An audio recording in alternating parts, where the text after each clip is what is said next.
Assalamualaikum sahabat semua. Semoga kita semua selalu dalam limpahan rahmat dan ampunan Allah Subhanahu wa Ta'ala. Pada kesempatan kali ini kami akan mengisahkan seorang ulama ahli nahwu, atau pakar ilmu tata bahasa Arab yang sangat berpengaruh, dan sangat dalam keilmuannya.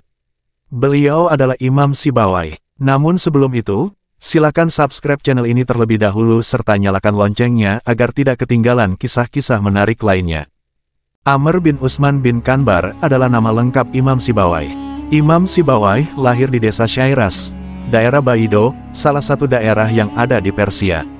Ia adalah salah satu sosok yang menjadi tokoh peradaban pada masanya. Imam Sibawayh lahir pada tahun 147 Hijriyah dan wafat pada tahun 180 Hijriyah. Beliau merupakan seorang keturunan Persia yang mendapat julukan Sibawayh. Sebagian ulama berpendapat tentang lakop atau julukan Sibawayh tersebut berasal dari dua akar kata, yaitu Si, yang berarti 30 dan Wayh, yang bermakna harum. Jadi, arti dari lakop Sibawayh adalah orang yang memiliki 30 macam keharuman. Sebagian mengartikan, Sib, artinya buah apel, dan Wayh, artinya wangi, jadi Sibawayh artinya wangi buah apel. Atau ada juga yang mengatakan alasan kenapa beliau mendapat julukan Sibawayh karena kedua pipinya bagaikan buah apel. Lebih lanjut, pakar tata bahasa Arab paling berpengaruh ini memiliki beberapa nama panggilan. Di antara nama panggilan tersebut adalah Abu Bisir, Abul Husain dan Abu Usman. Namun sampai saat ini panggilan nama Abu Bisirlah yang paling terkenal dan banyak dipakai dalam kepenulisan tentang beliau. Tak lama ia tinggal di tempat kelahirannya itu, ia kemudian melakukan perjalanan berimigrasi dengan orang tuanya ke Baghdad. Hijrahnya inilah yang menjadi cikal tonggak kebesarannya pada masa-masa berikutnya, yang utamanya dalam panggung sejarah keilmuan dunia Islam. Basrah menjadi kebun pengetahuan yang menyejukkan bagi Sibawayh. Di dalamnya, ia tidak saja menyaksikan panorama aktivitas keilmuan, namun juga ia bisa bebas mengakses berbagai rumpun pengetahuan pada para pakar yang ada di sana. Halaqah pertama yang digeluti oleh sang imam adalah halaqah ilmu fikih dan hadits.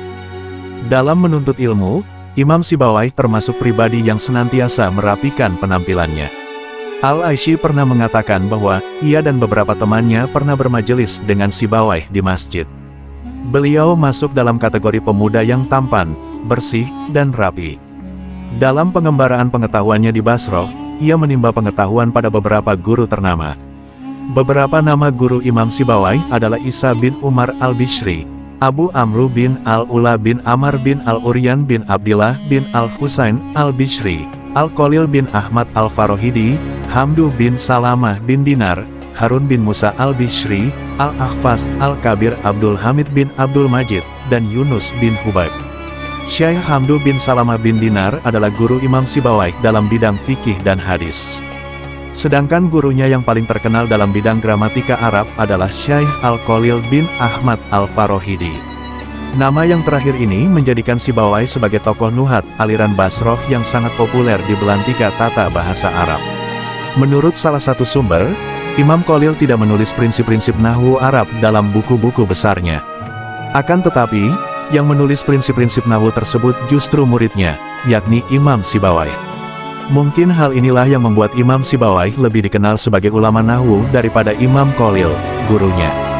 Imam Sibawayh telah menulis hampir semua kaidah nahwu dan sorof yang diajarkan Imam Qalil. Apabila Imam Sibawayh menyatakan, Sa'altuhu, yang artinya aku bertanya kepadanya, atau Qola, yang berarti dia berkata, dengan tanpa menyebut fa'il subjeknya, maka, nya yang dimaksud oleh Sibawayh adalah gurunya, yaitu Imam Qalil. Ada sebuah kisah menarik antara guru dan murid ini, yaitu Imam Qalil dan Imam Sibawayh yang diceritakan dalam beberapa riwayat yang berbeda. Konon, Imam Khalil adalah seorang ulama yang memiliki banyak santri pada masanya. Banyak orang dari segala penjuru datang kepadanya untuk belajar ilmu nahwu dan sorof. Hingga suatu ketika datanglah Imam Sibawayh kepadanya untuk belajar ilmu nahwu dan sorof. Selama belajar dengan Imam Qalil, Imam Sibawayh terkenal sebagai murid yang cerdas dan tekun. Bahkan karena kecerdasan dan ketekunannya itu, Imam Sibawayh mampu mengungguli gurunya yakni Imam Qalil. Karena kecerdasan dan ketekunanannya pula, Imam Sibawayh berhasil menyusun kitab yang dikenal dengan Kitab Sibawayh, yang mana kitab itu banyak diriwayatkan lewat Imam Qalil. Setelah Imam Sibawayh menyelesaikan studinya bersama Imam Qalil, Imam Sibawayh pulang ke kampung halamannya. Betapa terkejutnya Imam Khalil ketika mengetahui bahwa santri-santrinya yang lain ikut kepada Imam Sibawayh pulang ke kampung halamannya. Santri-santri Imam Khalil lebih tertarik belajar nahwu dan sorof kepada Imam Sibawayh daripada kepada dirinya. Bisa kita bayangkan, betapa sedihnya Imam Khalil saat itu ketika ditinggal oleh murid-muridnya.